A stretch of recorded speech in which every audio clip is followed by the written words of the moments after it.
Hey, hello, hi, welcome to and or back to the EquiTheory podcast. I am your host, Jill Treese, and this week's episode is going to be a Patreon question episode. So I have 9 of my patrons that have asked me a bunch of different training questions, so I'm going to read you guys those questions and answer them. So let's just jump into it. Here we go.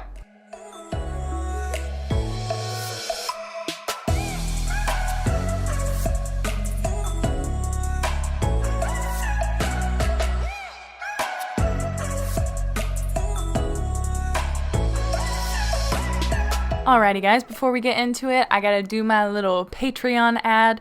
As this is a Patreon episode, I think it's pretty relevant, and you guys will get to get a feel for what it's like to be a Patreon, or a patron, I guess. But essentially, there are a bunch of different tiers. You can either join at whatever amount you would like, or you can join at the tiers that I have set up, $5 through $35, and at each of those tiers... That's me choking. I don't know, I've got like a tickle in my throat and it just about killed me, and I'm not cutting that out. At each of the different predetermined tiers, you have access to a bunch of different benefits. At the basic tier, you have the access to our Discord server where you can ask everybody else who listens to the podcast and is a patron a bunch of different questions, and just have a little community where you can share things that you're doing with your horses and all that good stuff. And you'll have access to that at every tier. The other perk that you have at the $5 tier is to ask one question, and that way you can get it answered on the podcast. And then at the $10 tier and up, you can ask how many ever questions you want. You have access to our live Zoom Q&A meetings and some other benefits. And then as the tiers rise in price, you also get to have phone call consults with me, and your choice of it being on the podcast or private. And then at the $35 tier, you can send me up to 30 minutes of footage of you working with your horse, and I will review it, tell you what I think, what you can do to improve, and what you're doing super well. So it's up to you how much you want to send all at once. If you want to send a full 30 minutes, go for it. If you want to break it down into, 5 minutes, 10 minutes throughout the whole month, you are welcome to do that as well. So with that said, that is the end of our Patreon ad, I guess. So yeah, just visit patreon.com/EquiTheory and you can browse through your options. But I am going to go ahead and get into these questions because I just found out that I have to, Irish, Astro's nurse mare mom, is leaving tomorrow, and we have had them successfully weaned. We did it very slowly, so nobody had any screaming fits, but she does have to leave tomorrow, and our plan just got screwed up. So after I record this, I have to go drive to my boss's house, get her truck, come back, hook it up so that we can leave early in the morning, and then I have to pick her up, and then it's a whole thing. So I'm trying to knock this episode out because, as per usual, I waited until the last minute to do it. But I like to wait on the Patreon questions because people tend to send them to me like the day before I have to record, and I'm like, I want to get them all in one go. And I do have quite a few today, so I'm going to try to bust these out. So anyway, question number 1 comes from patron Charlotte. She writes, hi, my name is Charlotte, and I'm an assistant trainer at a hunter jumper barn and an instructor at another barn where I teach eventing, dressage, and basic Western. Back in August, I decided to switch with my personal horses to positive reinforcement, and in the future hope to work professionally using it. I transitioned my baby, a 3.5-year-old off-the-track thoroughbred gelding named Max, fully back then. With my older horse, Mia, an 11-year-old Connemara cross, I only began transitioning her in October when I could move her closer to home after choosing to semi-retire her due to various arthritis issues. Thanks to your advocacy, I actually had her checked for kissing spine, but thankfully that is not on our long list of problems. Yay. I am having some issues with aggression with Max, and if you remember, he is the 3.5-year-old. I know that he is probably, or this is probably the wrong way of framing it, but I'm not sure what else to call it. The whole time I've had him, I've been grooming him while he eats his grain. A while ago, I was currying his legs, and he suddenly turned and bopped his butt. He suddenly turned and I bopped his butt as a trained negative reinforcement reflex I had. I literally did it before I even thought, and he kicked me twice. Ow. Oh my God. Dude. Sorry, I haven't had time to like really review all of these, so I'm actually reacting to this for the first time, and that is intense. But I do want to point out, I know what you mean, that it's a negative reinforcement reflex, but I think you mean traditional training reflex, because that's actually positive punishment. You are adding something aversive. So you were currying his legs, and he suddenly turned, and you bopped his butt as punishment, before you could even think, and he kicked you twice. Ouch. Oh my God. Okay, continuing the email. I was cautious about grooming him and had him checked for ulcers just in case but I didn't have any issues for a long time. Recently, this behavior has started again. When I get near him while he's eating his grain, he pins his ears and threatens to kick me. I have also noticed that his behavior in the field has changed, as he's been resource guarding in the pasture more strongly, i.e. running the other horses off the hay instead of being the one moved off. I really wish I could get my horses on free choice hay, but unfortunately I have no control over their hay, and they are fed what is the kind of max I have seen in pastures in my area. Okay. I think he is resource guarding the grain for me, and I have made the decision to not try and groom him while he eats anymore. That's probably a good call. Continuing here, this seems pretty understandable to me, and while I wish he... it appears that my cat sat on my keyboard and deleted half of that. I am assuming you mean he wouldn't care, that I can also understand.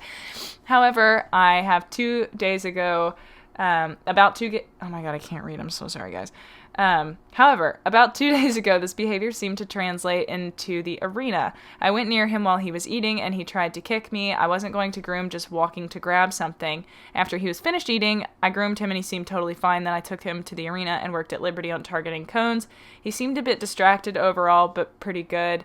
Oh my God, why am I so dyslexic today? He seemed a bit distracted, but overall pretty good.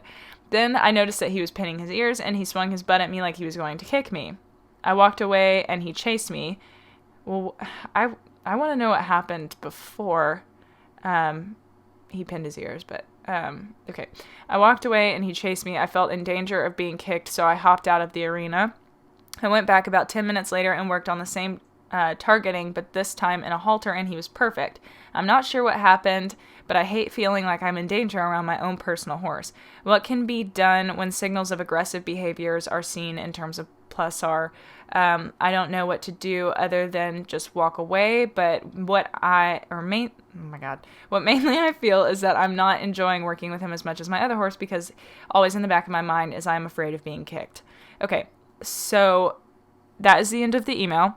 Or the message, and I have a lot of thoughts, and I do just want to say first that, as always in these episodes, I have no way of knowing for sure. All I have to go off of is what I get in a message. So from what patron Charlotte says, I have a few hypotheses, but I would have to see the horse, work with him, and know a little bit more about his history before getting into it. So he is a young horse. He's a 3.5-year-old off the track named Max. That's where we start. And she says that she decided to switch back in August to work with him with positive reinforcement. So sometimes what can happen is, and we've talked about learned helplessness before. And so again, I don't know his history or anything like that. Charlotte doesn't really detail what his past was like. So it's hard to know, but, there are some things that typically happen on a racetrack. And so it's pretty safe to assume a little bit of history there with being traditional and the type of punishment that happens.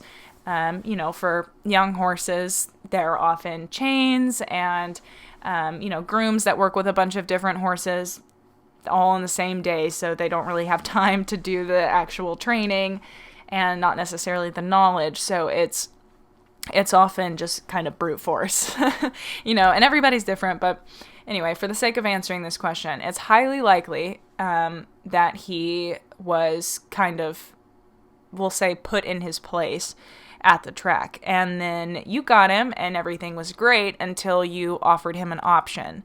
And now that he knows that you're not going to do anything, he's sort of ensuring that it won't happen again. And I realize that's anthropomorphic language, but it helps conceptualize the situation, okay?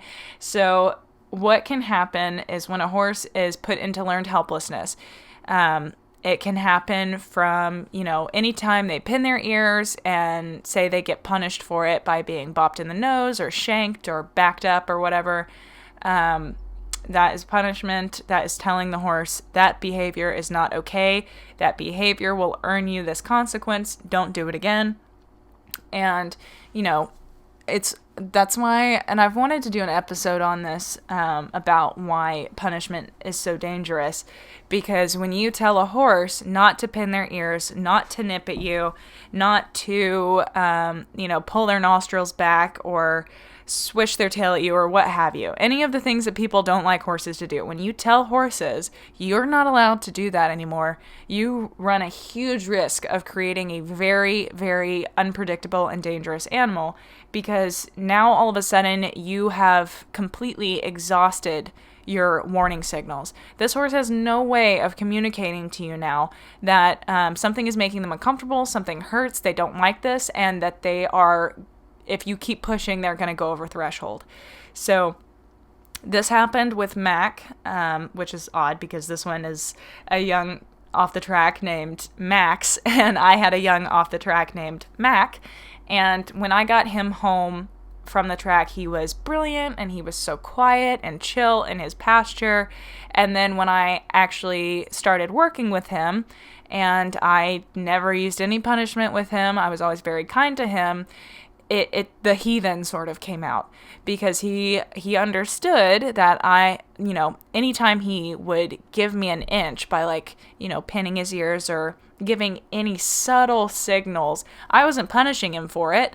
And, I might not have noticed when he did those things and kept pushing. So he realized that I wasn't going to hurt him for it, and that, he could express himself again, is essentially what happens. Because the thing about punishment is, in order to maintain the extinction of the behavior due to punishment, you have to keep punishing them. It's like how they talk about cats and countertops. If your cat keeps jumping on your countertop and you punish them every time, say you spray him with a water bottle, and the cat jumps up on the counter, you spray him with a water bottle, you're consistent every single time. But when you're not home, the cat jumps on the counter, and the cat can do whatever they would like on the counter. But when you're home, they might not jump on the counter, or they might continue to jump on the counter. But the punishment, you would almost have to buy one of those things. I actually saw one at PetSmart today, which is frustrating. They have like a little motion-censored spray can to set on your countertop. So if your cat jumps on your counter, they get sprayed. I'm like, there's so many other things you can do. But anyway, so in order to keep that behavior gone, you have to be really diligent about punishment. So every time he pins his ears, you have to punish him in order to keep him from pinning his ears. Because all it takes is one time of not punishing him for pinning his ears, and then he learns. It's like a slot machine. And, you pull down, and every now and again, you'll hit a jackpot, and you are allowed to do it. So an all over the place explanation to say that when people stop keeping horses under the thumb, so to speak, of punishment, then you end up with a horse that all of the bad shit comes out. So it's a tricky situation, because, you don't want to get hurt. You've already gotten kicked, and you don't want anything to get worse. And it's a really tricky, dangerous situation to be in, and it sucks. And this happened with me and Mac too, so I feel you on this, homie. It's not a fun place to be in. So back to Mac. He came off the trailer. He was so quiet, and I started working with him. And the first time anything happened, I took him to the arena and I set him loose to work with him at Liberty. And I'd already done protected contact work and all of that, so I thought he was ready to, work at Liberty. And he ran around the arena for a little bit, and I was glad to see that he was actually moving and not just stiffly walking around like he was afraid to do something wrong. And so he's running around and everything, and he finally slowed down, and I was like, okay, I don't want him to hurt himself. I'm going to see if I can get a lead rope back on him, take him back to his field, and we'll just keep doing some protected contact work. And I walked up to him, and he, like, lifted his knee to his nose and struck out at me, and I was like, oh shit, that's not good. And, like, it was a big, clear, get the fuck away from me. And I was like, oh, my bad. So I backed up, and, you know, my heart's racing because I was like, wow, I did not see that coming at all. Because what happened with Mac is what happens when you punish horses for having those quote unquote nasty mare faces where they pin their ears and pull their nostrils back, whatever. He learned that he was not allowed to do that. So he would just hit the ceiling of attack mode because he wasn't allowed to tell you in any subtle way to get away from him. So, and he didn't know that I would be much happier with an ear pin than the pawing. So, you know, it's kind of like they, I don't know. It's like if you had a person that was making you uncomfortable, but you knew that things would get really bad if you politely asked them to go away. And so you would just have to wait until they were, you know, really close to you and then punch them, you know? So he, with him, all it took really was, and I want to be careful about this because I don't want to give the wrong impression or that I'm not taking horses that have, you know, that are acting out dangerous behavior seriously. So with him, there were only 3 instances where he did something like that. So there was the one in the arena. He did the same thing out in his field one time, and he bit my wrist once. And every single time, there were 0 warning signs. He didn't pin his ears, like nothing happened. He didn't even move. He just exploded in place. And luckily, I wasn't hurt badly any of the times. When he bit my wrist, it was like it bruised super bad, but it didn't break my wrist or anything like that. It's a super low bar. But he didn't get me either of the times that he struck out, but it was definitely alarming, and my survival instincts were like, get the hell away from this horse, please, immediately. And so essentially what happened is I just went back to protected contact work. I did not want to, because, okay, let me back up. The reason that Mac was feeling like he had to hit 100, like he had to go all the way through the roof, was because he didn't feel safe. And protected contact offers you, not only you, the opportunity to be able to step away from the horse and be safe, but it also keeps the horse safe from you. And if horses who are like Mac and what sounds like Max, who are afraid of humans and feel like they need to protect themselves, I think going back to protected contact work is a really good way to keep you safe and help the horse develop trust and confidence with you. Now, obviously, if you have to lead this horse in and out of a stall to his pasture and things like that, you know, I understand that it's not going to work every time, but, you know, when you're working with training and trying to help him develop trust and overcome things like that, I would work in protected contact for a while. And with Mac, it just sort of went away until, like, I don't really have a good way to pinpoint exactly what the change was. I knew I could trust him, and I wasn't afraid of him at all. Like, I knew we were good. And while I would not say to rely on that all the time, and it is really hard to do with personal horses as well, because you get your rose-colored goggles on and you're like, you want it so bad that you almost force it. But Mac wasn't mine, nor did I really want him to be mine, because I had Zoe.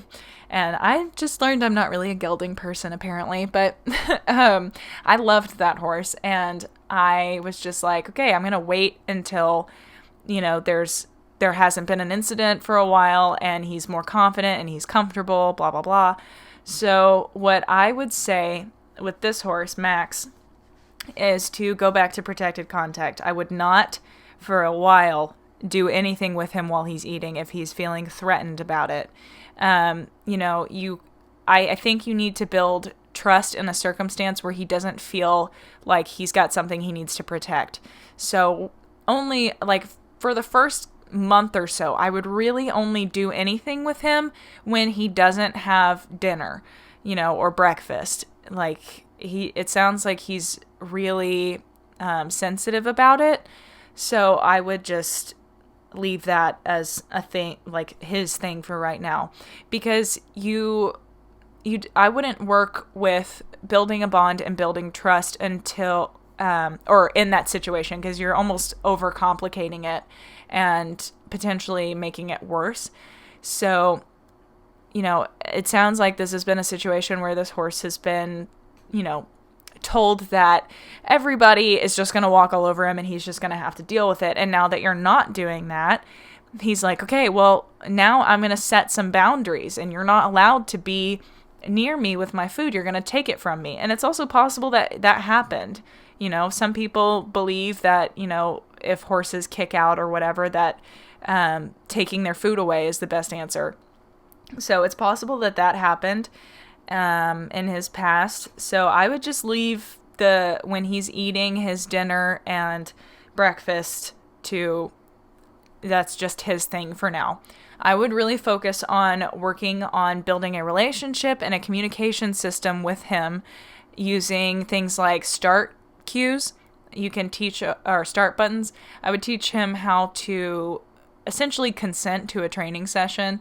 So what that means is some people will, like I have a recent example off the top of my head, set a bucket down on the ground, and when the horse touches the bucket, they'll ask the horse to pick up his foot and then pick out the hooves, click, set the hoof down, and treat. And then when the horse touches the bucket again, they'll go, pick up the feet. Or maybe you hold out a brush, and when he touches the brush, you brush him. And obviously you have to do it a few times so that the horse learns that him touching the brush is what is initiating the brushing, and then he gets a click treat for it, for allowing to be brushed. So it's kind of like a chain, but you're using it as a start button. But I would not train him to touch the brush first, because that's confusing. But or maybe you could, I don't know. But anyway, using start buttons, there are endless articles out there about how to use those, and they can be really powerful in giving animals choice and feeling like they have control and autonomy over their situations, because it sounds like this horse doesn't feel like he has any control at all. It feels like he's really trying to assert himself in any way that he can, and it's coming out in a dangerous way, and we don't like that at all. So it's dangerous for you, it's dangerous for him. He clearly doesn't feel safe, and that's really unfortunate. And I know, Charlotte, for you, that has got to be absolutely heartbreaking, because you're like, no, I'm trying to do positive reinforcement, and I love him. I want him to feel safe and be happy with it. I'm trying to do what's right by him, and he's making it really hard. But he doesn't know that yet. It sounds like his perception of humans is one that is based in fear and feeling controlled, and he is like, no, that's not happening again. And trust me, I went through it with Mac, and it is rough and it sucks. But if you give him some time and just start with something so easy, a very benign day, a benign time of the day when he's not doing anything. If he's out in his field, you can, walk up to the fence and offer a target. And if he comes up, click treat, blah, blah, blah, and just work on the basics and just get those really solid. And you might have to do them for longer than, maybe you'd like to, or most people would, but it's a trust building thing. You want to prove to him that you're consistent. And I would do it all in protected contact for quite some time, just so that neither of you feels threatened by the other's presence. And, it's a tricky thing, and it's going to have to be something that you really have to watch for and learn as much as you can about calming signals and appeasement behaviors, because even if he's not pinning his ears or anything before he sort of kicks out of nowhere, he might be turning his head away or scratching his nose on his leg or grazing quicker. And all of those things could be signals to you that he is trying to ask you to back off. And it's all contextual, because obviously when a horse scratches his nose on his leg every time, it's not always displacement or appeasement behavior. Sometimes they just have an itch. But a lot of times it is a displacement behavior. So if you haven't already, I would really recommend reading Language, Signs, and Calming Signals by Raquel Dreisma. That book is an incredible, incredible insight to equine behavior. And it kind of breaks down every step of the way to building up to those explosive behaviors, the ones that are dangerous. So, and aggression in horses comes from a place of fear every time. It's never that the horse is bad or he's dominant or he's naughty, and it sounds like you get that. It sounds like he's just afraid. So the last thing that I would suggest for this horse would be having him vet checked. I think you said that you had him checked for ulcers, but I would go ahead and recheck for them, have him scoped. And also, I do want to say, I've said in previous podcast episodes that, maybe scoping isn't the most necessary thing in the world, that you can just go ahead and treat for it. And then I saw this post on Facebook. I think it was by some equine dentistry page. And apparently horses can get these really big masses in their stomachs, and they present very similarly to ulcers. And essentially it's like a big wad of hay and grass that just turns into this giant ball, and it can cause an impaction, and they present very similarly to ulcers. So I definitely redact that statement. Please don't ever listen to that. I would 100% have the horse actually scoped and checked for ulcers. And, there might be something else going on. I would also check his diet and make sure that you're not feeding him anything sugary or starchy, preferably with an NSC under 20. My personal preference is around 10 or lower. And, maybe you start looking into grain-free. Obviously not just ripping his food out from under him, and that would not solve the problem. But in domestic horses, grain is a really big proponent for aggression, because horses are not meant to be fed 2 to 3 square meals a day. They're meant to be foragers all day long. They're meant to eat and graze, and it's not possible, it sounds like, for you to do that, because you can't even control the hay situation, and that's not your fault. But I think there are more things that you can do to help the grain situation, and I would just have a vet exam done. There might be some area of him that when you get near, since it hurts, he's protecting it.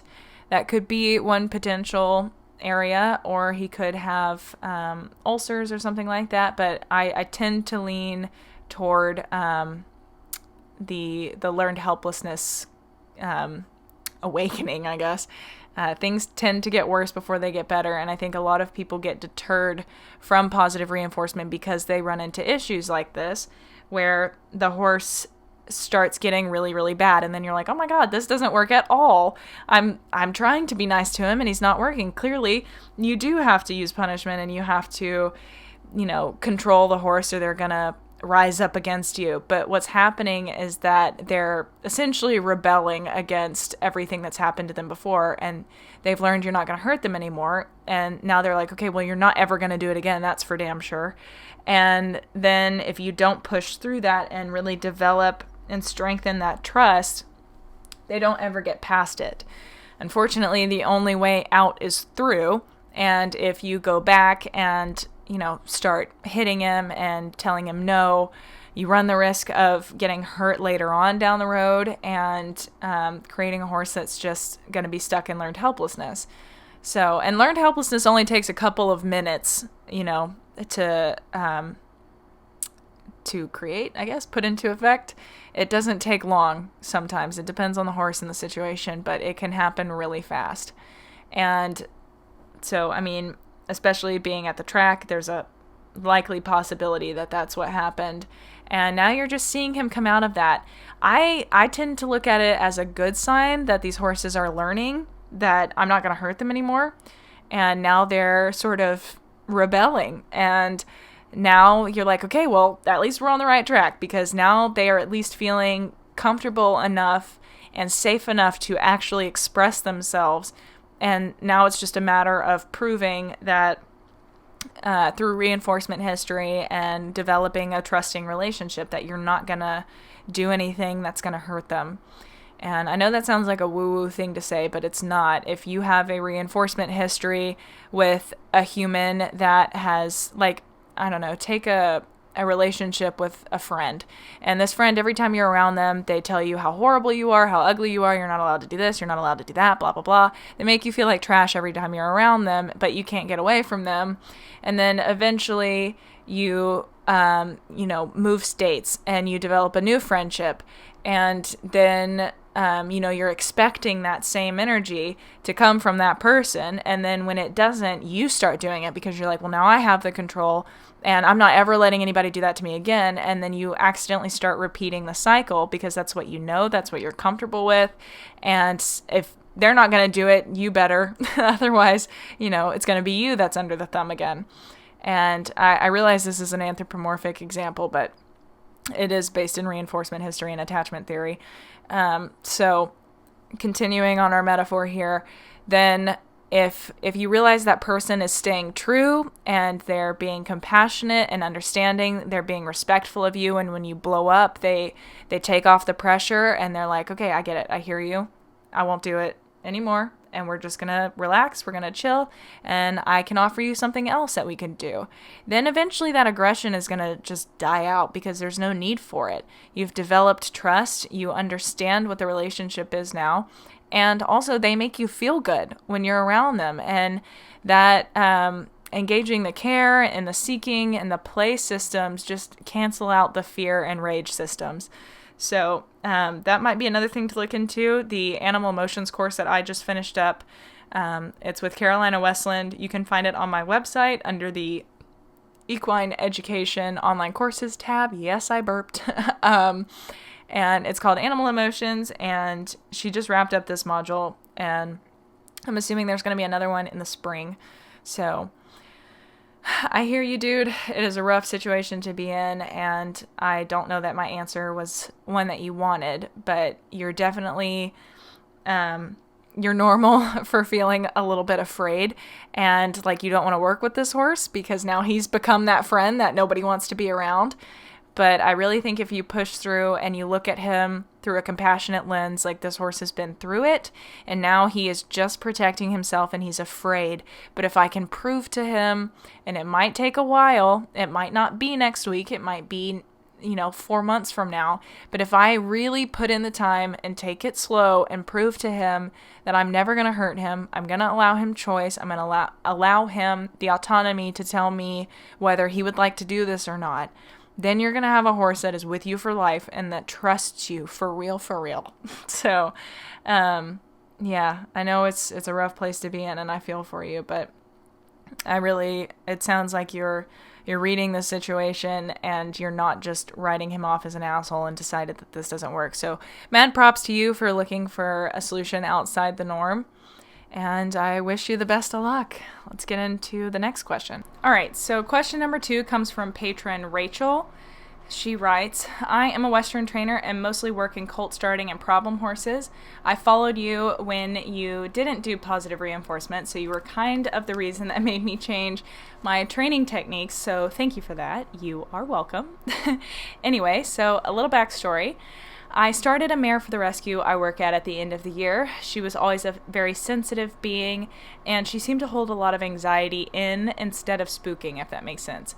She got adopted earlier this year to a dressage home where they had her for about 2 months. The new owner lost her job and unfortunately had to give her back. She came back explosive. I have to train her in a traditional way because we have to adopt out. So I'm kind of between a rock and a hard place with her because she's borderline dangerous now. Anything I do, she spooks and runs away. She'll bolt off of any verbal cues when ridden. If you make any noise that isn't a, quote, normal riding noise, unquote, i.e. your reins bump the saddle, and she'll bolt. She's just very reactive now. She's not confident in herself, and the whites of her eyes show all the time. I don't know what they did or didn't do, but the point being she came back completely different. She's out as much as possible with a small 5-horse herd and a round bale. She's outside dawn to dusk, has Timothy hay 24/7, hay night in her stall. She's okay, I get it. Sorry, I got confused. I thought dawn to dusk meant all the time. Okay, so she's inside at night in her stall. She targets and halters with positive reinforcement, but all riding is traditional. I try to be gentle and listen to the horses. She's not mine, but she's a client's horse. So how do I go about approaching this situation? So I completely understand the situation of having to work with a horse that you have to, end up adopting out or selling to somebody else.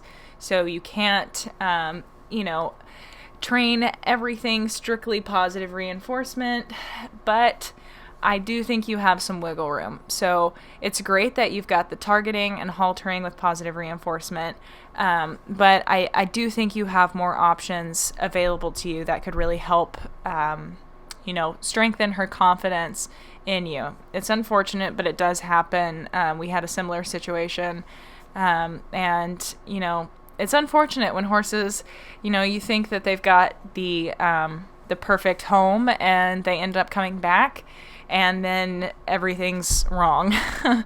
And, it is a tricky place to be in. But the good news is there's a lot that you can do to help with the confidence.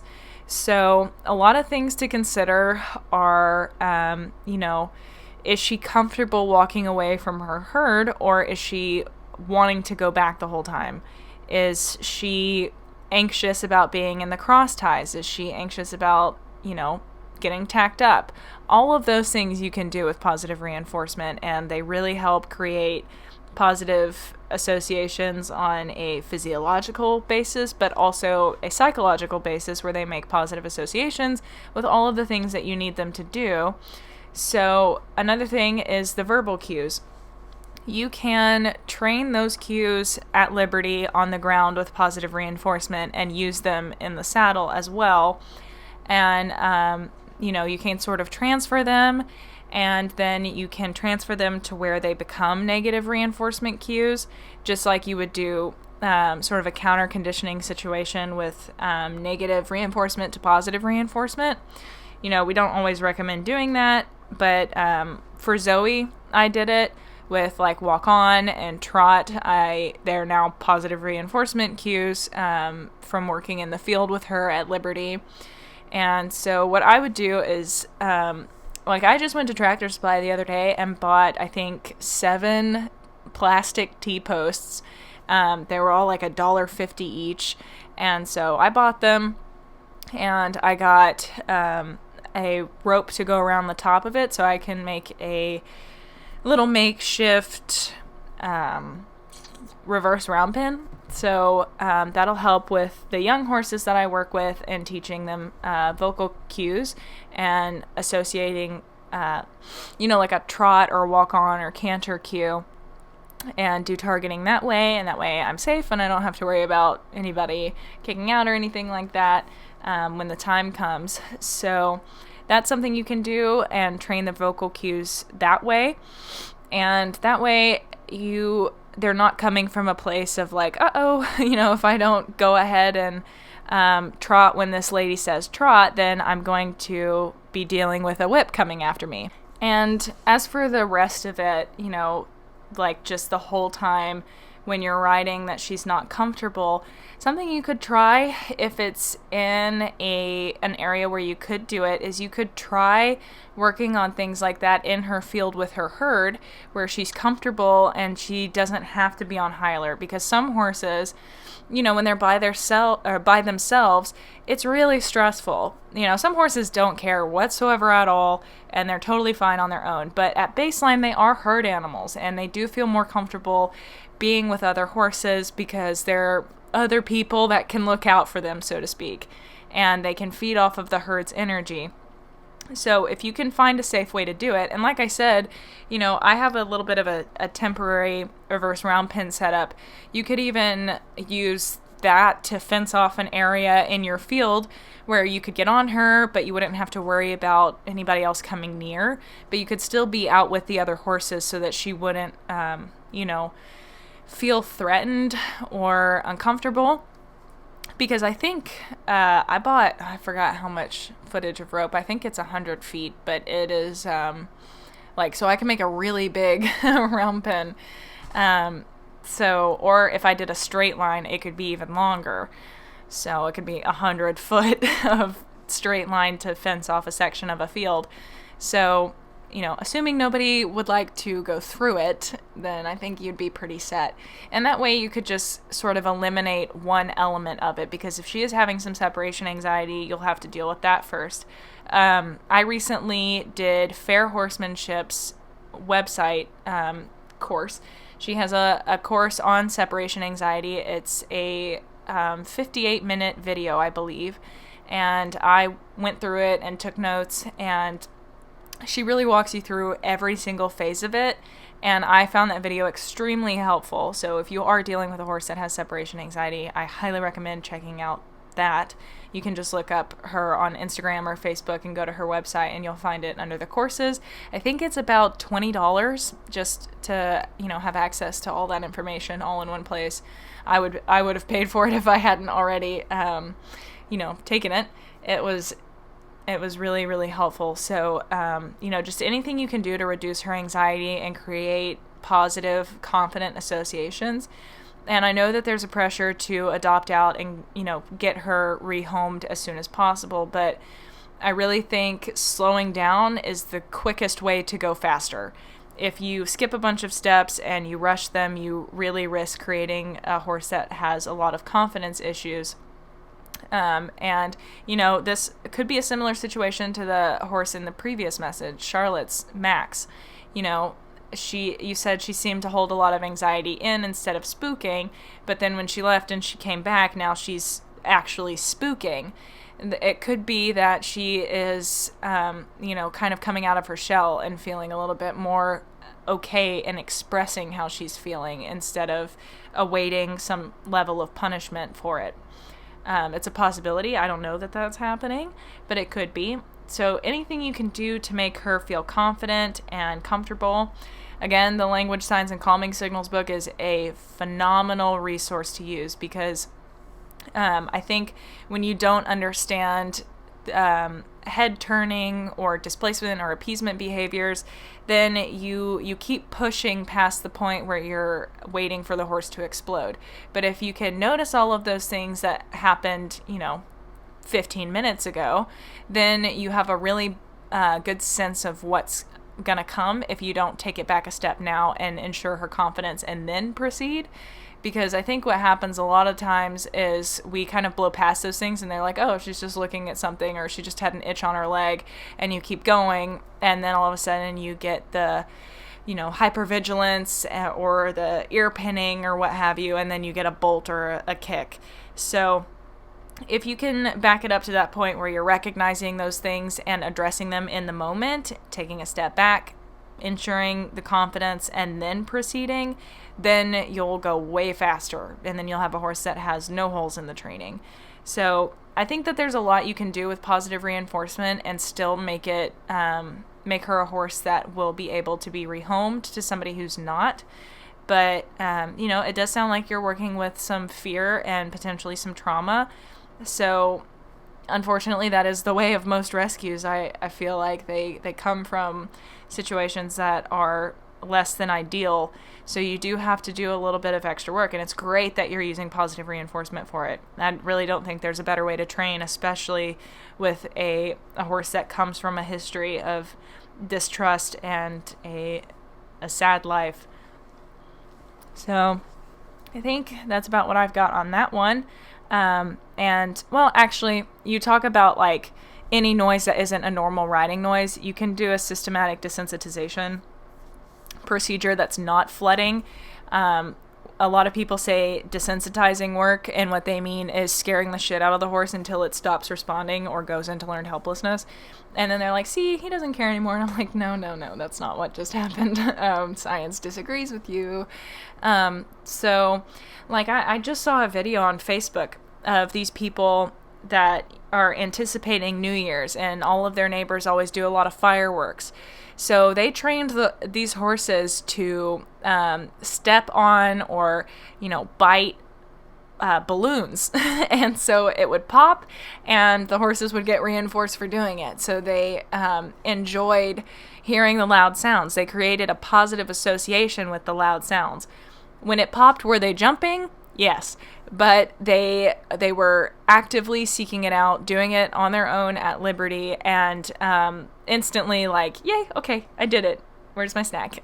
So I feel like it's kind of like humans. If you pop a balloon, you're still going to jump, but it's not that, you're terrified and you're having to make a decision between wanting to pop the balloon and I don't know what reinforcement you get from that other than just hearing a loud sound, but the horses were not terrified of it. So I think it is a step in the right direction, and that's something that you could use too with this horse is any sounds you think she's going to hear, make them, but in a very small fragment of it. So like for one of the horses that I used to work with, he was girthy, and so I would, be in the tack room, jingle the girth, walk out and give him a snack, and then I would be a little bit closer and then jingle the girth, click, give him a snack, and I would work all the way up to being able to stand next to him and have the girth jingle and then click and give him a treat.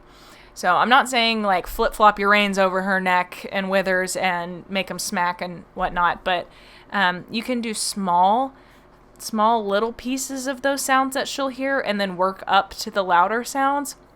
You could also try working with some like rope reins, the clip-on barrel reins, to eliminate some of that sound if you have to work on other things in the meantime. I think that there's a lot that you can do to sort of mitigate those responses that you're seeing. But I would really address the sound issue in a systematic and slow way. Like, just whatever sound that you can think of that is frightening her, write it down and then see how little a component of that sound you can get to. Just like break it all the way down and then work it back up to that really loud, powerful stimulus and see how you can systematically help her get more and more comfortable and desensitized to it. So that is how I would approach it. And now we will rock on to question number 3 from patron Jen. Jen writes, "Hi Jill, my name is Jen, and feel free to include my name. I also use she, her pronouns. Thank you guys very much. I cannot tell you enough how helpful it is when people say whether or not they want me to use their name and what pronouns they use, because I want to make sure that I am not calling anybody by the wrong pronoun, and would like to also know if you want me to use your name or not. So anyway, I've been having a problem with Mimi lately. She's a 22-year-old Welsh pony. She used to be a show pony when she was younger, and though she's healthy and retired now, she still has some lingering anxiety, likely from her high-stress showing days. Ditto. Anyway, the problem she has been having is with pawing when asked to stand still. I typically let her be at liberty so she can move around and eat to ease her anxiety, but sometimes she needs to stand, like for the vet, farrier, etc. I also think it's just an important horse or skill for a horse to have to stand for at least a few minutes without pawing. Other people may work with her in the future and expect her to stand still, and I don't want her to be punished for pawing then. And I don't think this is a pain-related behavior. She has a clean bill of health that has been checked, and her environment is as stress-free as possible. She has turnout, access to food, isn't traditionally ridden, has buddies, etc. I've tried reinforcing standing still and not pawing, but she seems to take that as a start pawing and then stop to get a reward, which isn't super helpful. I've also considered mat training as an option and plan to try it out, but I'm worried she'll continue to paw just on the mat. I wish there was a way to get to the root of her anxiety, but since she's still healthy and her environment seems pretty suitable, I'm not sure how. Do you have any tips on dealing with this? Thanks. Yes, I do, believe it or not. So I'm working with a client horse now, and she has a habit of pawing. And I have noticed in our training sessions and in the situations that I have seen her paw, it's a frustration-related behavior. And I just don't know that I've seen it happen in any other circumstance. Sometimes horses will paw to, get to a better piece of grass or dig to get some sort of food, but it's usually related to frustration. So if you're asking her to stand still and she doesn't understand the concept of duration, then that's likely why you're getting pawing. So with my client horse, for instance, she paws when, we're doing something that is quote unquote boring, like standing over the fence and targeting. She's got that down super well now, but she, if I keep doing it for too long, then she's like, she'll start pawing. She's like, I don't want to do this anymore. So I have to change it up a little bit, at least in the beginning. I am planning to work toward, having her be comfortable, but also I really don't want to have to discourage her and just be like, okay, well, you're just going to have to deal with it. This is what you're doing. So if there's another thing that I can ask her to do in the same situation where she has to stand still, like targeting different objects or targeting different body parts, that could potentially solve it. But I do agree that a horse does need to know how to stand still for vet exams and things like that. And, if they were to end up in another person's hands, what have you. Mat training is a great way to do this. So how I would go about mat training with a horse like this, first of all, it's great because it's not any other cue that already has the pawing associated with it. So like you said, she's pawing and then stopping to get a reward. That's what we call an unclean loop. So what you would want to do in that situation is back your criteria way down. So, you start a session with her and you give your cue for standing still. That is a huge part of this, by the way. I think a lot of people really miss the mark with training horses to stand still, at least in the beginning, because there is no cue. And the horse is like, well, am I supposed to just be behaving? I don't know. I'm frustrated. I don't get it. And so I think it could be really helpful to associate it with a cue, like stand or stay or something like that. And that way she'll know, okay, this is what I'm expected to do. And back it way down and just click her for standing over and over and over and over and over and over and over again. And just keep clicking for standing. I think this is what happens with people that train manners as well. They wait till the horse comes back into their space and then moves out to click and treat. Well, now the horse has learned the entire behavior of manners is into your space, out of your space. That's the whole thing. And then they come back in and they go back out. If you don't click the horse for already being out of your space, then they have to guess and make it more obvious for you. So with the pawing situation, you go out, you give your cue, whatever it is, stay, and you click and treat and click and treat and click and treat and click and treat and click and treat. Every time giving the cue, clicking and treating. I would not work on increasing any time or duration in the first session. And then when you come back the next day, say stay, click treat, stay, click treat, and then go work on something else for a little bit, like targeting, following a target, and then have stay, click treat, and then wait just a beat longer, stay, click treat, and then continue it like that and keep slowly building up, but still allowing the horse sort of a moving outlet, because it is a big ask, especially with clicker training, to ask a horse to stand still, if they're not really clear on the concept, because they're like, well, how am I supposed to earn rewards?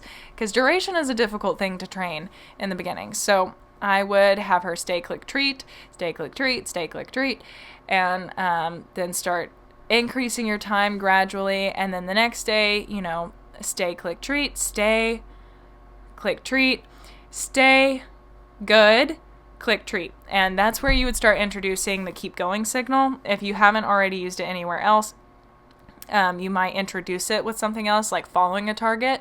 I use keep going signals a lot, and they really, really help. So, you say stay, good, click, treat. And then they know that they're doing the behavior right, but to keep going, keep doing it. So you're giving them some indication that they're doing the behavior right, but they just need to do it for a little bit longer. And I think that's what really bridges the gap between just doing a behavior and duration in a behavior. So anyway, that is how I would go about it. There are some other options with mat training or a stationary target. And the mat training, I think, would be your best bet because it requires the horse to stand with both feet on the mat at all times. Pawing is not a part of the criteria. So you have the horse walk up to the mat, and they put, a foot on the corner, you click for it, and then gradually work your way up to where they have both feet, in the center of the mat. But if you, at any point during the training, notice that she started pawing, you've moved your criteria too fast. She's not getting it. You need to go back down a step, lower your criteria, lower your expectations, and then keep working back up. And really introducing keep going signal, things like that. And just taking the pawing as a sign of frustration, or the criteria went up too fast and she's not getting it. So how can you rephrase the question and make it even clearer to her? Okay, next question comes from patron Vicky. Number 4 reads, "Hi Jill, I hope you're well. I have just been to look at a beautiful warm-blood mare who's 10 years old with great breeding but still quite green. I've been listening to your podcast for a few weeks now and plan on training any horse I get positively." I'm assuming that means with positive reinforcement. I've been doing a UK-based positive training course learning step-by-step how to, but wondered what your thoughts are on helping a horse positively build its top line and pulling itself in from its back end without using negative training aids, or maybe bump straps aren't negative. They feel negative to me as it's still a pressure thing. Would love to hear your thoughts and happy for you to use this question. Say my name on the podcast. Many thanks. You're welcome, Vicky. As I said in the Beginner's Guide to Positive Reinforcement Horse Training little series that I just did, pressure is not inherently a bad thing. So if I'm putting my hands on my knees right now, it's pressure. I'm touching my knees, but it's not something that I am seeking to avoid. So the pressure that happens in negative reinforcement is aversive pressure, and I think that is what the caveat needs to be. So if I push my pointer finger into my horse's shoulder, she's going to be like, okay, ow, and move away. That is the goal is that the horse is going to seek to remove or avoid or gain relief from the whatever stimulus you've applied. So, if somebody walks up to you and you don't know them and they put their hand on your shoulder, you're probably going to move away until they take their hand off the shoulder, or to create a little bit of distance because you're uncomfortable.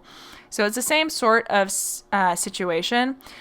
I don't necessarily see the Equiband system, or I have something, I forgot what it's called, but it goes on a surcingle, and it's a butt strap. Those I think are more proprioceptive than negative reinforcement. Things like the Pessoa system are not technically negative reinforcement either. Well, I mean, they are, because the horse, if the horse sticks their head up or their nose out, they get pulled on until they find the right spot, and then they have to hold themselves there, which is absolutely appalling that people think that works, because then the horse is even more tense trying to hold this position instead of moving freely through their bodies. And also it tucks their nose in, which is not correct either. Their noses should be pushing out, but whatever. So I would say using a Pessoa system is definitely a no from me. Don't use a Pessoa system. A bum strap that just connects to the saddle or the surcingle is not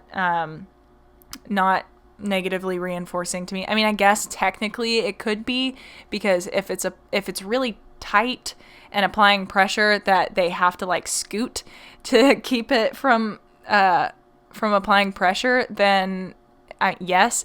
But the way that I used it on Zoe was just, it was on sort of loose, because I used it as more of a proprioceptive thing to make her more aware of her hind end, and as a result use it better. They have, Adele talks about this. She has some posts on using it. I forgot what it's called. Oh my God. People will use like, a system that sort of does a figure 8 over the horse. It, goes back behind their legs like a bum strap, and then it crosses over their back and then goes under their neck. So it's a big 8. And, it's more for proprioception purposes, being aware of the body and helping with neural connections. I sound like I'm just making up things. But anyway, it's my very basic understanding of it. But that doesn't work to make the horse go into any position. It just helps increase awareness of those body parts. But as far as building a top line and using their hind end without using, any systems or anything. And you can do it at negative reinforcement without using training systems. That's largely what like Art to Ride does and things like that. And using like the Pessoa system or whatever is not going to build you a top line, because like there are tons of articles out there on how tense it makes the horse, and it's really counterintuitive. So don't use those, dear God. But there are lots of things that you can do with positive reinforcement. For Zoe, the biggest thing was turning her out in a field that has a hill on it, and the water is at the top of the field and her hay is much lower. So she has to walk uphill and downhill and uphill and downhill, to and fro, and it's really built up her top line. And so you can do that. You can arrange feeding to where they, have to move around up and down hills and things like that. But if you don't have terrain, something that you can do is teaching target training and teaching the horse to follow a target. And then you just put the target very close to the ground. So you do a lot of walking with the target on the ground, the horse's nose on the ground. And when you click and reinforce, you feed on the ground so that the horse is constantly thinking long and low. Adele from the Willing Equine has a video on doing long and low with horses using positive reinforcement on her YouTube channel. So you can look that up. And it's essentially what I've done with Zoe and a client horse I'm working with right now. So I would say to do that. And good on you for wanting to do it. So anyway, number 5 comes from patron Peyton. Hello, Peyton. So Peyton writes, IDK, if you have seen the vids I sent in Discord over the past few weeks, but Falcon has picked up a funny habit of rearing and striking when he's excited and runs up to me. It only happens when he's been stimulated. Burp. It was a weak one. For example, we go to the further corner of the paddock and somewhat further from his neighbors, but he can still see them. We'll pick up the trot and he'll sprint up to them, as seen in the video. I haven't seen the video, I'm sorry. I haven't been on Discord lately. I've been so busy. And then as seen in the video, sprint back when I call him. I don't mind it, to be honest. He's smart enough to never actually get his feet close to me. No one else is going to do the positive reinforcement stuff with him, so presumably he won't get stimulated around others. And honestly, I think he's just having fun. And part of me turns a blind eye because I remember when he was just dead in the eyes or stressed out, and I love that he enjoys the clicker work and enjoys his time with me. I mean, every time I go out to his paddock with my stuff, he walks or trots up to me even before I call him. Like, that's the coolest thing for me.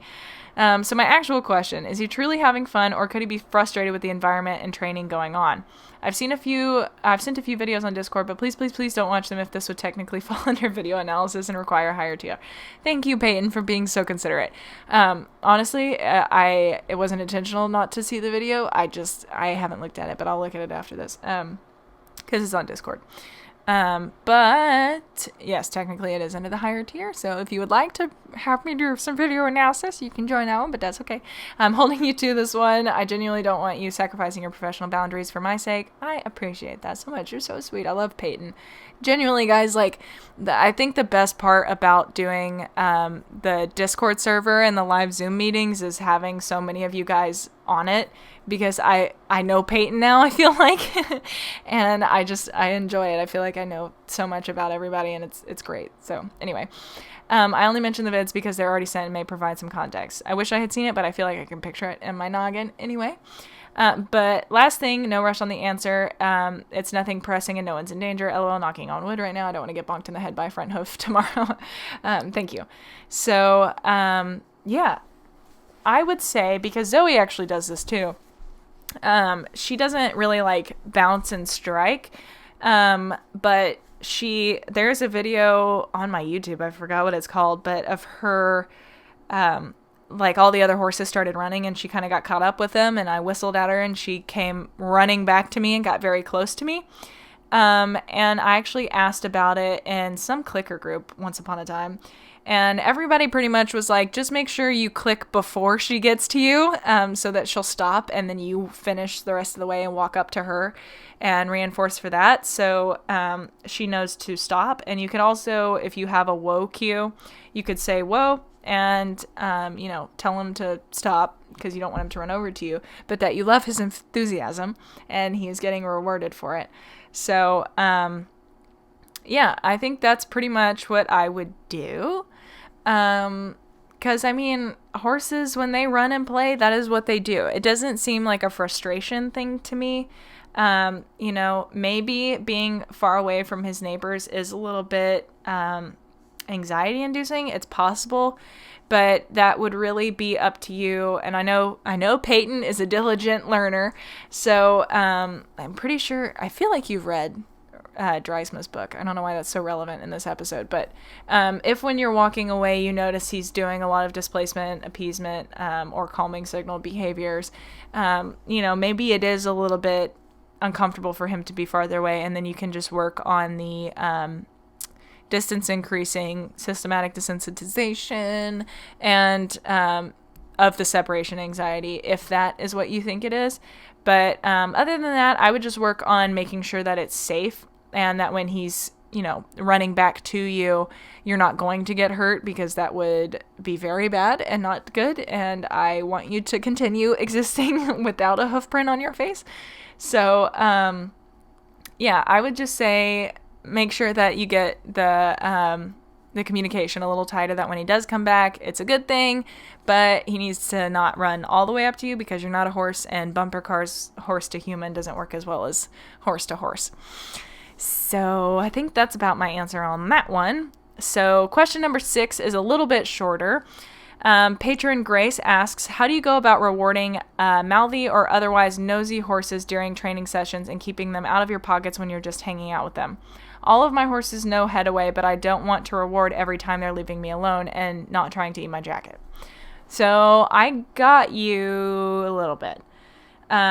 So when you're just hanging out with them, usually that behavior just extinguishes. So I'm not entirely sure what's happening. It could be that if you have goodies in your pockets and, you cue head away, but you're not reinforcing, then that could be a driving force. Or if you don't have a really clear contextual cue for when it is a training session. So let me phrase this. For me, when I am just going out to hang out with my horses, I don't wear my treat pouch or anything like that. I just go out and mess with them. And they don't expect anything from me. They don't expect to get cued or anything like that. And if they do, they know it's going to be scratches. Zoe loves that. But if, you go out there with your treat pouch on all the time and you're like, I don't want to work with you, or if you don't have something that's clear, like if you typically keep your treats in your pocket, they have no way of discerning whether or not there's going to be a training session. So I would work on making sure that there is a contextual cue, like a treat pouch, and that they know when you just have a jacket on, it's not going to happen. Otherwise, it's kind of like the slot machine thing. So they don't know, sometimes you have treats in your pocket and sometimes you don't. So they better just keep trying every single time. But, I understand not wanting to reward every time they're leaving you alone and not trying to eat your jacket. I would just, you could do it in reinforce with scratches instead of food. Trying to think what else. So how do you go about rewarding mouthy or otherwise nosy horses? Well, you are talking about during training sessions, and keeping them out of your pockets when you're just hanging out with them. So during training sessions, you have to reward every time pretty much. If you do targeting and you hold out the target, the horse touches it, you click treat, and you cue head away as you're grabbing your food so that they stay out of your pocket, and then you feed them. Like that's what I do every single time. Nearly every time I ask for another behavior and I click, I follow it with the head away, or head in the center of the body, just manners. So I cue it every time. I don't click for it anymore. When I first start, it's the only thing I do. I do it one thing at a time, but after that, I pretty much just cue it right before I give them the food. It's almost a part of me reaching for the food out of my pocket. So if I hold out the target, they touch it, click treat, I reach to get the food, and if they come into my space, I'll just tip my shoulders away a little bit and they move out, and then I feed them. So it's not really I guess it's a behavior chain, kind of, but I've already clicked, so I don't click it every single time because they know. Yeah, and then when you're not hanging out with them, I would just work on having a context cue that helps them understand that you're not doing a training session and you don't have food. And most of them, once they realize you don't have anything, they'll just be like, oh, she doesn't have snacks. All right, then that's it. So, if you feel like I didn't answer this question, go ahead and shoot me another message and provide some more information. But I feel like that's really all I can say on it. Okay, number 7 comes from patron Bonnie. She says, "Hey, Jilly, please don't ever call me that ever again." I'm kidding. I love you, Bonnie, but no, never again. I had an art teacher that used to call me Jilly Bean, and I wanted to punch her straight in the teeth every single time she said that. Sorry, violent. Bit of a backstory. I've had my OTTB, Big Red, for 3 years. I rode him on the track and decided to take him home when he finished his racing career, as I loved him so much. I had him in a paddock for 4 months before starting to do cow work and show jumping with him. Now I've started clicker training with all of my horses. They've picked it up, they've all picked it up well, except for Red. Damn it, Red. We started with manners. He used to mug me and nuzzle at the treat pouch. However, when he moved his head away to the center of his chest, I'd click and reward. He did really well in protected contact. Who says restricted? I'm just kidding. But now we've moved it into the arena. He bends his head all the way away from me, and then if he doesn't get clicked, he'll look at me like, I wasn't near you, where's my treat? And continues to try and search the pocket for treat. Usually when he tries to search, I'll just turn away from him, and then he'll come up beside me and stand quiet with his head in the center, so I'll click and reward for that. So I'm going to go ahead and stop this one and answer this first half, and then I'll continue reading the message. So what happens with this is essentially it's just you're waiting too long to click. So when you cue for the head in the center of the body, manners, and the horse starts swinging their head away, click for the first tip away. Like when they start tipping their head like they're gonna turn it away, click. Be ready for it. And then feed them fairly quickly, but feed them in the center of their body, where you want them to be. The client horse that I'm working with is the cutest thing in the entire world. And I guess everybody else that I've trained, I just haven't been so deliberate with. And with her, when I started the target training, oh my God, it absolutely blew my mind how smart this horse was. And I guess just the way that I trained it was brilliant. So I would hold out the target, and we were over protected contact. Like I was in a little arena and she was outside the fence. I would hold up the target She would reach out and touch it, I would click, and then I would feed her with her head in the center of her body near the fence. And I did that so many times. No matter where I put the target, I fed her in the same spot every single time, that when she heard the click, she went to that spot. And I just thought that was absolutely crazy because we hadn't worked on manners or anything like that. It was the first session, and she started doing that. She knew, and that is the power of being consistent with your feeding location. And so she was never in my pockets when she heard the treat from the get-go because she knew where she was going to be reinforced. So that is a huge piece of the puzzle, working with getting horses to not mug you. So when he starts tipping his head away, click him before he gets all the way away. And that's really how you correct the tipping the head too far away. You can also, when you feed them, go ahead and click again. They're already in the right spot. Just click and feed and click and feed and click and feed, and then gradually work on it, and then walk away to reset, target them around the arena, come to a stop, and then cue them for it and click before they can get too far. And then you can do that, and when you click for the targeting, click him when he's where you want him to be or right before he is, because chances are, when they're swinging their head away and you click, it's going to take them a second to register and stop. So I usually try and click like a millisecond before they get to where I want them. Sometimes it works out, sometimes it doesn't. But yeah, so that is the best way to fix that. And if the horse is coming back into your space after you've done it, you've put them into sort of an extinction cycle. So the best thing to do when that happens, to clarify, when the horse moves their head too far away and you don't click because you're like, that's not where I want you to be, and then they come all the way back and then they start mugging you because what they know works isn't working anymore. You've put them into an extinction cycle. So I would just cue them for something else or walk around and reset and then ask again. But something else you can do is when the horse goes too far, they turn their head all the way away from you. In order to come back to mug you, they have to pass through the right spot. Just because they're coming back towards you doesn't mean it's wrong. They're still in the right spot. So I click for that too. If I miss it when they go too far, I'll just wait till they start coming back and then click for being there. And then I'll feed them there. And then I'll click again for being there. And then I'll walk a few steps, have them follow me, and I'll cue it again. And then feed them where they're supposed to be. And that usually cleans up the loop a little bit. Okay, continuing reading the email.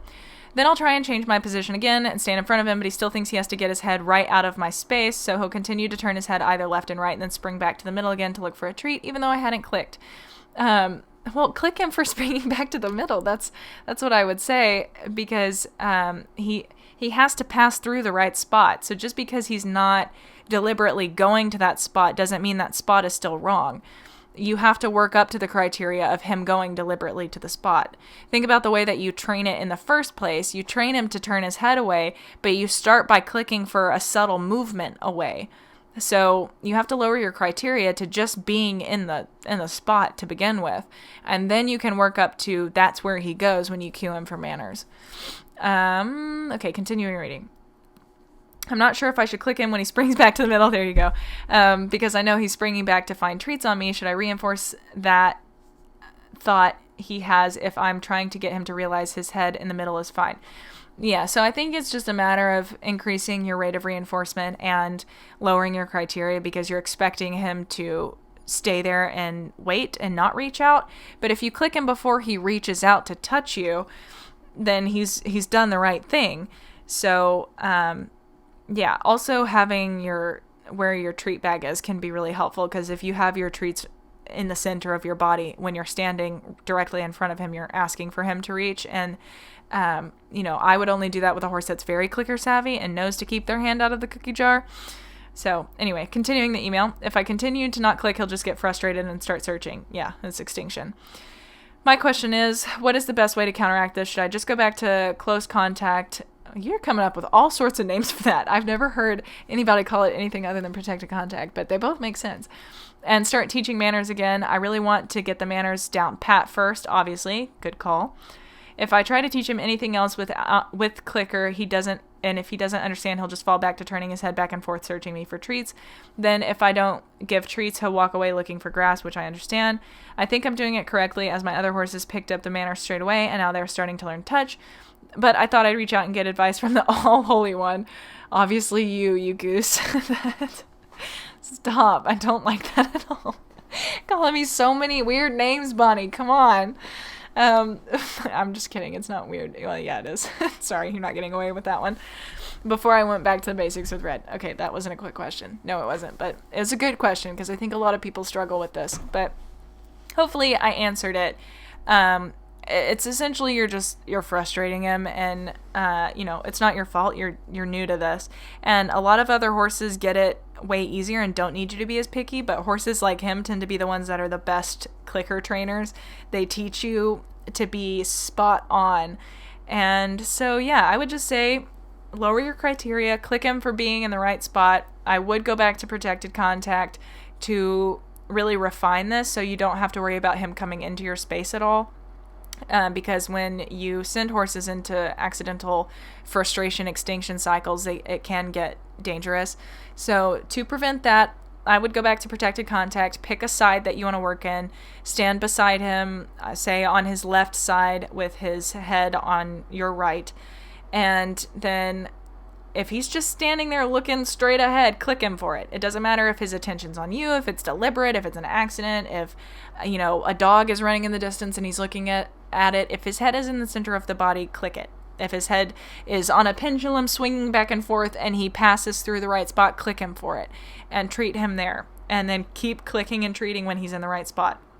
And then, you can target or walk. I mean, he doesn't know targeting yet, but you can walk along a fence line and he'll probably follow you. You can click him for that.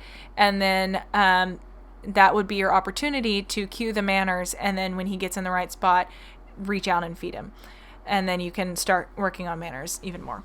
So now we are on to question number 8. Dun, dun, dun. This question comes from patron Gianna. Would you ever consider holding your own lessons once you got your own place and set barn? If so, where would you like to settle? So this is actually a question that I would love to answer directly. I would love to give my own lessons and do plan on doing that in the near future. I do have some clients right now that I'm working with, and I am actually training, so I am really enjoying it, and it's been a blast. So I would love to continue doing it. And as far as where I'd like to settle, probably Texas, but there is an opportunity that is coming, but I don't want to say anything about it yet because I don't want to jinx it. And I also kind of want it to be more like a fun surprise announcement. So, just know something's coming. Dun, dun, dun. I'm not going to talk about it yet. But anyway, Gianna also asks another question that I have to scroll down for now because my GarageBand is being super glitchy. My computer updated and this update sucks. It's so glitchy. Anyway, so she asks, I am listening to your podcast episode talking about ulcers, and you've given me some advice about it before, and I haven't had like a specific talk to my trainer / his owner about it, but I know that she had mentioned that he did or may have had ulcers when we got him. I'm not sure if his behavior, biting when the halter is off, putting a bridle on, or when he's in his stall girthing, touching the back of his stomach a little before his back hind legs. He does also kick and bite with the saddle. He's gotten a lot better, but it's definitely not perfect. I can't tell if it's a behavior left over from the previous owner who didn't feed him and feeling like he needs to protect himself or something like that, or he's still hurting. I really want to get to the bottom of it, and I think we may eventually talk about buying him, so I would feel more comfortable talking to our vet than as I only have lease now, but I think I could talk to my trainer into checking. If she is sure that he doesn't have ulcers anymore, then I could talk about changing his bucket feed. His hay is alfalfa, orchard alfalfa. I'm pretty sure that's a typo. And his bucket is mainly total equine. Those are both pretty high in sugar, and I could probably switch him to Timothy pellets, but I don't know if that would help. And I don't know if I could change his hay. Sorry for the long message, but I would love your help. Also, you're welcome to mention my name.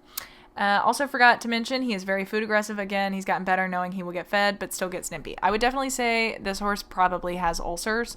If he is still biting and kicking during all of those things that you listed, that is a really strong indication that he does. There's also a video online. I would recommend having your trainer watch it and do it, just to be safe.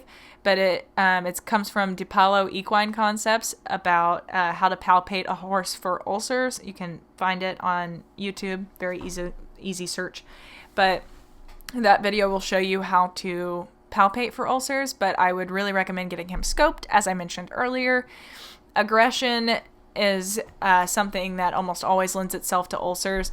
Not necessarily that the aggression is a direct result of the ulcers, but when a horse is being aggressive, they're normally so anxious that they're being aggressive, and that's what's causing the aggression. So it's usually a really strong indication that that horse has ulcers. So, I don't think he's necessarily being bad. Obviously, it sounds like he's got some issues from his past of not being fed, and horses that have a starvation history, it is really difficult to get their bodies back on track. So definitely push for getting him scoped and doing whatever you can to get that to happen. And, you can read some articles about ulcers. DiPaolo Equine Concepts, in that video, they have linked their health library. And if you go to their website, under health library, they have digestive health. And then they have 2 articles that are extremely helpful about ulcers. And you can read those and get everything checked out. And get him treated. I think that would really go a long way in helping. But you will see a rebound effect if the diet is high in sugar. I'm not familiar with Total Equine. It also depends on what type of Total Equine. Because most brands have a bunch of different types of feed. They have different lines. But if you say they're high in sugar, that's pretty much a no-go. So, in order to figure out the non-structural carbohydrate percent, the NSC of your feed, you would add up the percentage of sugars and starches on the label, and that will give you the NSC number. Anything over 20 is considered a, what is it called? It slipped my brain, but that's a no-no, pretty much. So I feed like my horses are insulin resistant, so I like to feed lower than, like 12% of the NSC, total starch and sugars. So I would really recommend changing that around and getting him on something that's lower. Otherwise, treating the ulcers pretty much isn't going to do you any good. You can also listen to the episode on the Feed Room Chemist about gastric ulcers. That is a very helpful episode.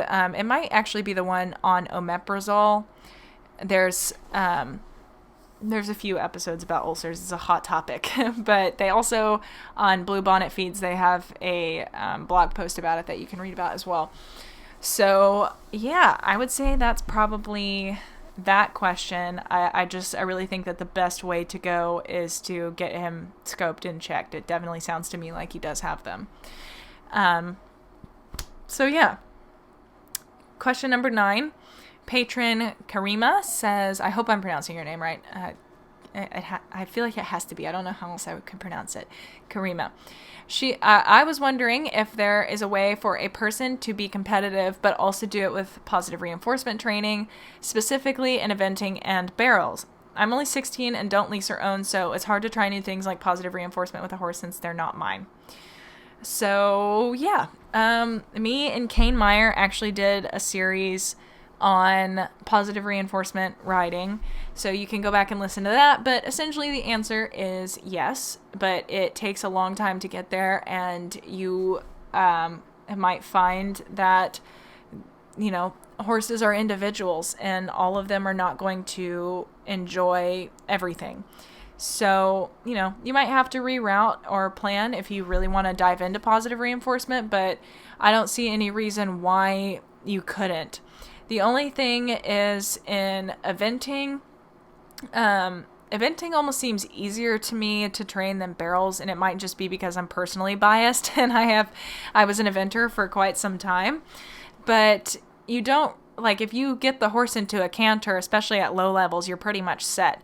The problem with barrels is it's a speed event and it's like largely timed. So, but it is shorter than, like running cross country and eventing. So, I don't know. It depends on how you want to look at it. But in barrel racing, there is often a lot of starfish kicking and whipping, especially after recent Twitter drama. Oh my God. But I do think that there is a way to train barrel racing that is kind. And you can teach a horse to hit that top speed, but I think it would definitely be difficult, and you would also have to find a horse that would be willing to do it.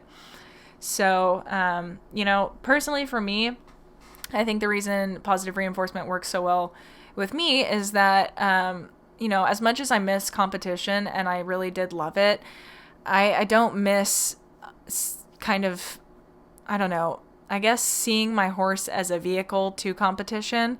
And now I think if I were to get a horse going where they were comfortable going to competitions and things, it would be more about working with the horse and not so much about winning and things like that, and just making sure that the horse is comfortable and confident.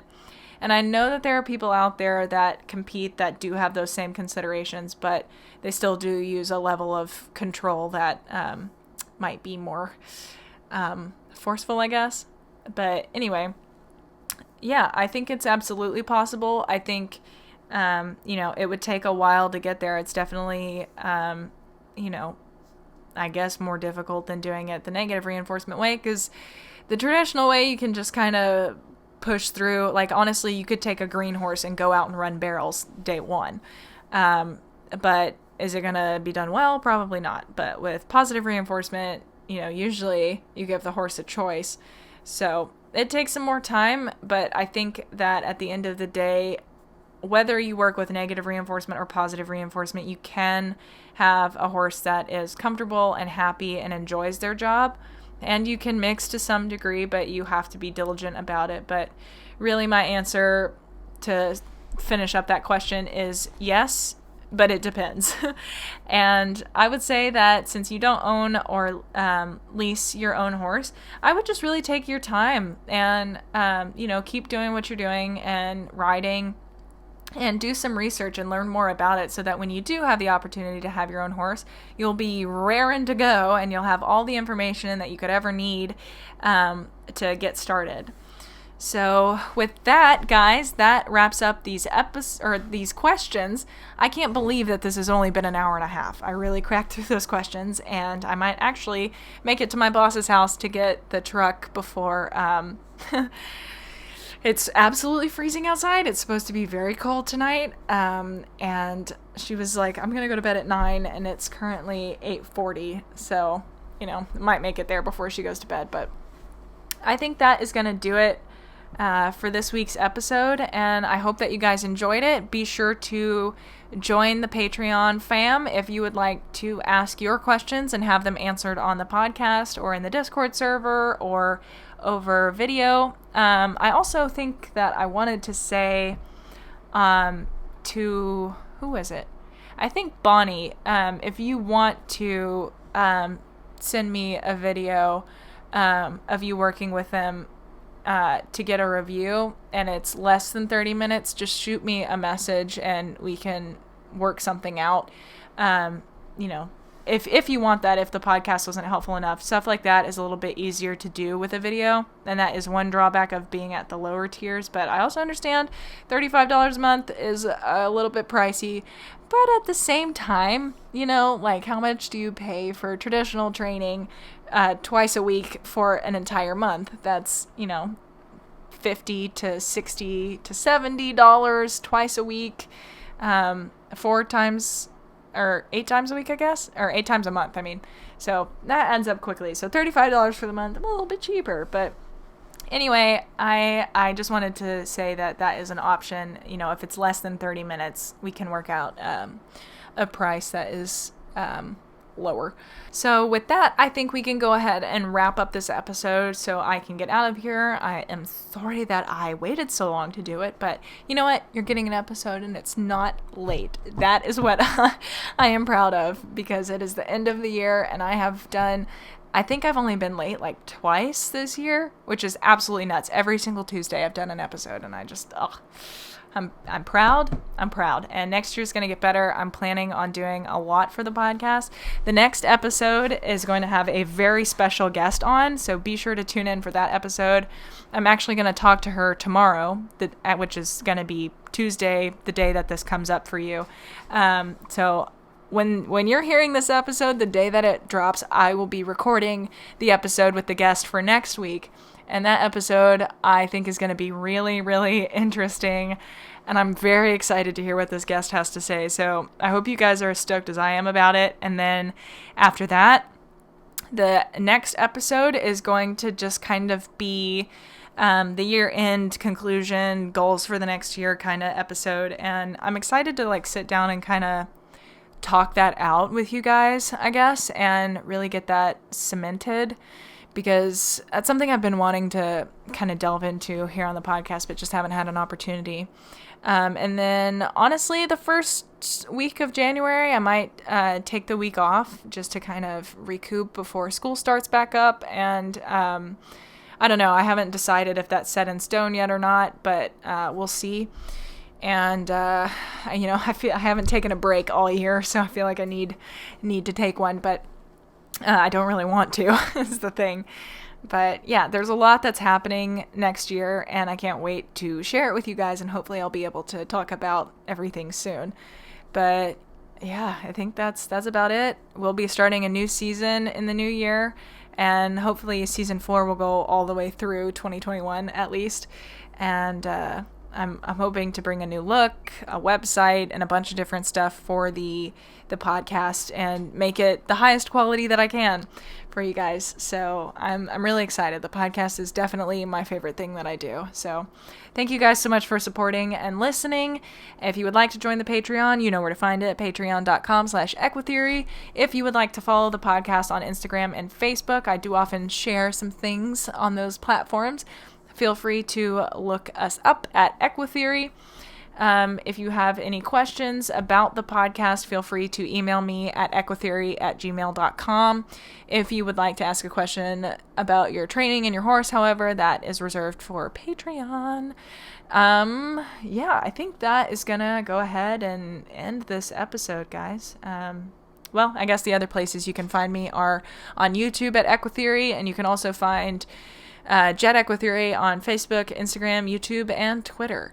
But that is going to end this episode. Thank you to everybody who asked questions and gave this episode some content this week. And with that, I am going to go ahead and say farewell. Be sure to subscribe and review if you can. I love you. The end. Goodbye. Okay. No, wait, you hang up. Okay, no. Seriously, no. You hang up. No, okay, no, you hang up. No, hang up. Oh my God, hang up. Okay, no. Okay, fine. Oh wait. Oh, I bumped the mic. My bad. Okay, I'm gonna end it. Okay. Thanks, you guys. Bye.